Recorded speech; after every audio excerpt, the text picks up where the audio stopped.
Signorita će ući na svoju startnu poziciju u box broj 9.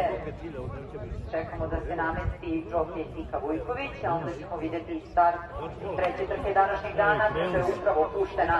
Najlošije je startovala Lorini, ne tako dobro je startovao Sajera na čelu ove trke. Mister Machine Entry Rapido je bio na drugoj poziciji, sada na drugom mestu ide Robespierre.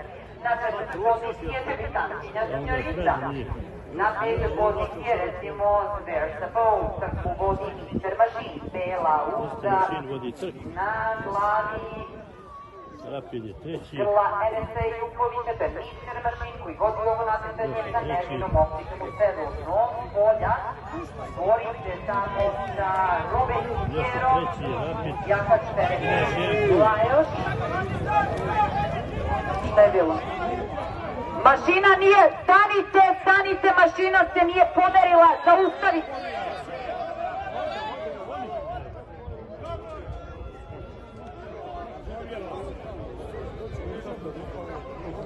Na čelu ove trke je Mister Machine, druga pozicija za Andrija Rapida i ko će iz ove konfuzije da izađe kao pobednik. Na čelu je Mister Machine, druga pozicija za Andrija Rapida, treća pozicija za Robespierra. Na četvrtu poziciju stiže Lan Kaiser i kao da je krenuo, peta pozicija za Signoritu, šesta pozicija za Ljubajata, peta pozicija za Varsapolu, osma pozicija Lorini, deveta pozicija, ne, to je Varsapolu, ono je bio Tango Argentino i da vidimo završnicu. Na polu ove trke i dalje Mister Machine sa Nervinom Oštićem, napada Andri Rapido sa Aleksandrom Vašićem. Ajde Andri! Ajde Andri!